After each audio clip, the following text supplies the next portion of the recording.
اعوذ باللہ من الشیطان الرجیم بسم اللہ الرحمن الرحیم۔ نون وظائف چینل کی جانب سے تمام ناظرین کو السلام علیکم۔ میں اپنا چینل نون وظائف کی جانب سے آپ کی خدمت میں ایک ایسا وظیفہ لے کر آئی ہوں جس کے ذریعے آپ کی تمام مشکلات حل ہو جائیں گی۔ ایک ایسا وظیفہ جسے آپ کرتے ہی سب مشکلات سے چھٹکارا پا لیں گے۔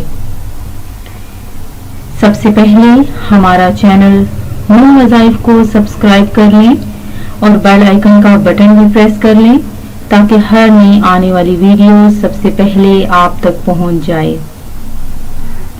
ماہ رجب عظمت و فضیلت والا مہینہ ہے۔ رجب کا مہینہ ان 4 مہینوں میں سے ہے جو کہ حرمت، عظمت و فضیلت والے ہیں۔ قرآن مجید میں اللہ تعالیٰ کا ارشاد ہے، یقیناً مہینوں کا شمار کتاب الہی میں اللہ کے نزدیک معتبر 12 مہینے ہیں۔ جس روز اللہ تعالیٰ نے آسمان اور زمین پیدا کیے، ان میں 4 خاص مہینے عدد کے ہیں۔ سو تم ان سب مہینوں کے بارے میں اپنا نقصان مت کرنا۔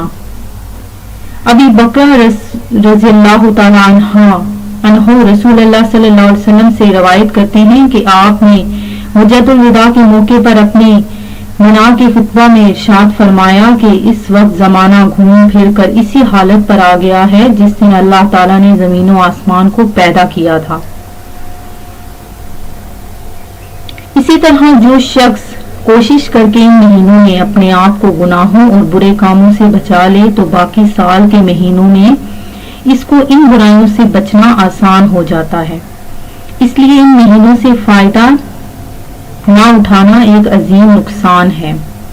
جب نبی کریم صلی اللہ علیہ وآلہ وسلم رجب کے مہینے کا چاند دیکھتے تو دعا فرماتے تھے، اے اللہ ہمارے لیے رجب اور شعبان کے مہینوں میں برکت عطا فرمائیے اور ہمیں رمضان کے مہینے تک پہنچا دیجیے، یعنی ان مہینوں میں ہماری اطاعت و عبادت میں برکت عطا فرما اور ہماری عمر لمبی کر کے رمضان تک پہنچا تاکہ رمضان کے اعمال، روزہ اور تراویح وغیرہ کی سعادت حاصل کر سکیں۔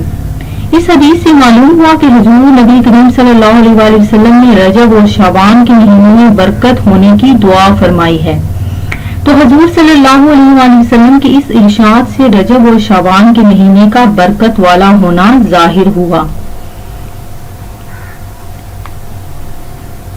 اللہ تعالیٰ نے ابتدائی آفرینشین سے ہی مہینوں کی تعداد 12 مقرر کی اور حرمت والے مہینے رجب، ذوالقعدہ، ذوالحجہ اور محرم ہیں، اور ان مہینوں کو حرمت والے کہا جاتا ہے کہ ان میں لڑائی کرنا حرام تھا۔ تو ہم اپنے وظیفے کی طرف آتے ہیں۔ پریشانی دور کرنے کی فضیلت، جو ماہ رجب میں کسی مسلمان کی پریشانی دور کرے تو اللہ تعالیٰ اس کو جنت میں ایک ایسا محل عطا فرمائے گا جو حد نظر تک وسیع ہوگا۔ تم رجب کا اکرام کرو، اللہ تعالیٰ تمہارا 1000 کرامتوں کے ساتھ اکرام فرمائے گا۔ آپ نے ایک لفظ یا حیو ایک مرتبہ پڑھنا ہے جس سے آپ کی ہر مشکل آسان ہو جائے گی۔ کیا لفظ ہے؟ یا حیو اللہ تعالیٰ کا اسم گرامی ہے۔ آپ نے اسے ایک مرتبہ جائے نماز پہ بیٹھ کے پڑھنا ہے نماز کے بعد، اور آپ کی ہر مشکل اسی وقت ختم ہو جائے گی۔ میں امید کرتی ہوں کہ ہمارا آج کا وظیفہ آپ کو پسند آیا ہوگا۔ ہمارا چینل نون وظائف کو دیکھتے رہیے اور سبسکرائب کرنا ہرگز مت بھولیے۔ اپنا خیال رکھیے گا، دعاؤں میں یاد رکھیے گا۔ اللہ حافظ۔